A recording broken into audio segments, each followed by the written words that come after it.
ఈరోజు మా ఇంటి పక్కన చెరువులో చేపలు అయితే పెట్టారు. కొన్ని అయితే పులుసు పెట్టి కొన్ని అయితే ఫ్రై చేశాను. నా స్టైల్లో ఫ్రై ఎలా చేశానో చూసేయండి. శుభ్రంగా క్లీన్ చేసి పెట్టుకున్న ఫిష్లోకి కొంచెం పసుపు, రుచికి సరిపడా కారం, రుచికి సరిపడా సాల్ట్, ఒక హాఫ్ స్పూన్ అయితే గరం మసాలా వేసాను.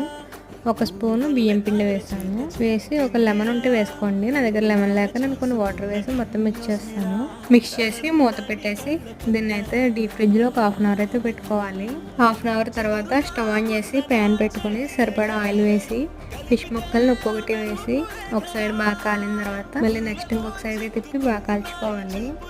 ఒక 9 to 10 minutes వరకు కలుచుకుంటే బాగుంటుంది. ఇంకా లాస్ట్లో అయితే కొంచెం కరివేపాకు కూడా వేసి ప్లేట్లోకి అయితే తీసేసుకోవాలి. కొత్తిమీర కూడా వేసుకోండి, ఫ్లేవర్ బాగుంటుంది. వీటిపైన లెమన్ పిండుకొని ఆనియన్తో తింటే మొత్తం పీసెస్ అన్నీ ఒకేసారి తినేయచ్చు. మీలో ఫిష్ లవర్స్ ఎంతమంది ఉన్నారో కమెంట్ చేయండి.